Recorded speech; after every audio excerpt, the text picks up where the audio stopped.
bonsoir. Aujourd'hui, c'est le début de notre longue promenade dans le Kadiamtaï.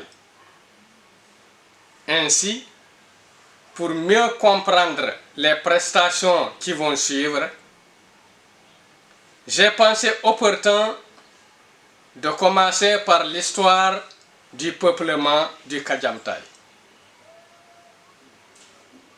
Je remercie sincèrement tous ceux qui ont manifesté un intérêt réel à cette émission. Ils sont nombreux et variés.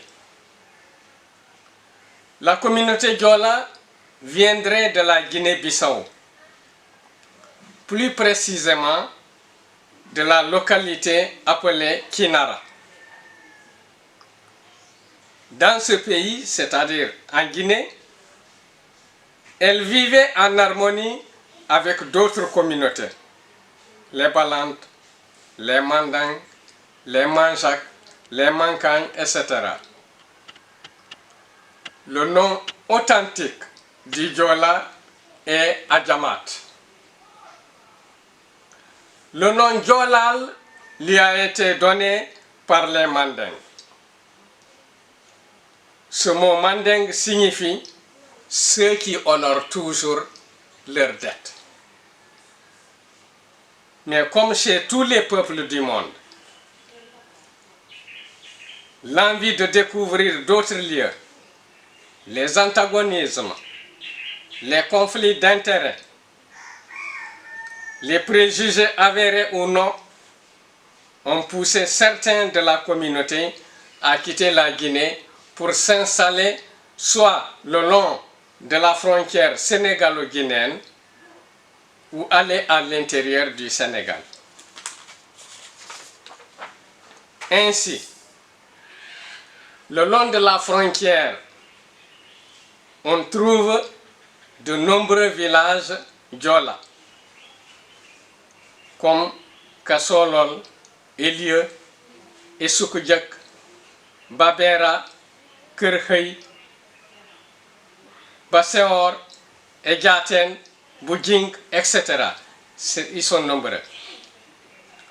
La société Diola est acéphale, c'est-à-dire que le chef, le dirigeant, sont souvent désignés selon les circonstances et non de manière définitive, formelle. Aujourd'hui, pour ce qui est de l'organisation sociale, nous allons nous arrêter à l'habitat. Les Diola habitent par concession. On appelle ça Eloup en Diola. Donc, c'est un regroupement de plusieurs cases dont les membres appartiennent tous à un ancêtre commun. Prenons l'exemple du village de Yakoybanga. Un des quartiers de ce village s'appelle Bokaramba. Citons quelques concessions. Nous avons la concession qu'on appelle Bounoupuy. Nous avons la concession qu'on appelle Ungamba et d'autres concessions, etc., etc. La prochaine fois, nous verrons les conséquences de cette forme d'habitat et le sens de chaque nom de concession.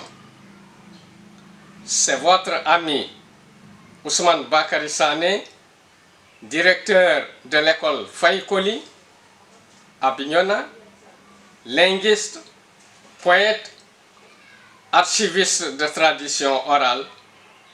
Je vous remercie.